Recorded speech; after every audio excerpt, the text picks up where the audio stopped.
Strong connection కోసం try చేస్తున్నట్టున్నారు Varun Dhawan.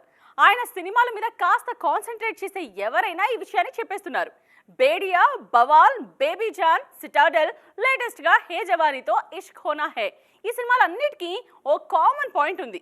ఏంటి అంటారా? వినేయండి మరి. వరుణ్ ధవన్ అంటే ఇంతకు ముందు జస్ట్ నార్త్ ఆడియన్స్ కి మాత్రమే పరిచయం ఉండేదేమో, కానీ ఇప్పుడు మాత్రం సౌత్ ప్రేక్షకులకు కూడా బాగానే దగ్గరయ్యారు వరుణ్. అందుకు మెయిన్ రీజన్ ఆయన ప్రాజెక్టుల్లో ఎక్కువగా సౌత్ హీరోయిన్లు, మనవారికి చాలా బాగా దగ్గరైన నాయకులు ఉండడమే. బవాల్లో జాన్వీ కపూర్, బేడియాలో కృతి సనన్. వీళ్ల గురించి తెలుగువారికి స్పెషల్గా చెప్పాలా అండి? మన హీరోయిన్ల పక్కన నటించిన హీరోగా ముందు మనవారికి అలవాటయ్యారు వరుణ్ ధవన్. ఇప్పుడైతే కీర్తి సురేష్తో యాక్ట్ చేస్తున్నారు. తెరీ రీమేక్లో నయన్ మటక్కసాంకి వీరేసిన స్టెప్పులు ఇప్పుడు నార్త్లో హాట్ టాపిక్ అన్నమాట. బేబీ జాన్ రిలీజ్ కాకముందే నెట్టింట్లో ప్రొజెక్ట్ అయింది సిటాడెల్ సిరీస్. చాన్నాళ్ల తర్వాత సమంత స్క్రీన్ మీద కనిపించిన ప్రాజెక్ట్ కావడంతో సౌత్ ఆడియన్స్ కూడా తెగ చూసేశారు ఈ సిరీస్ని.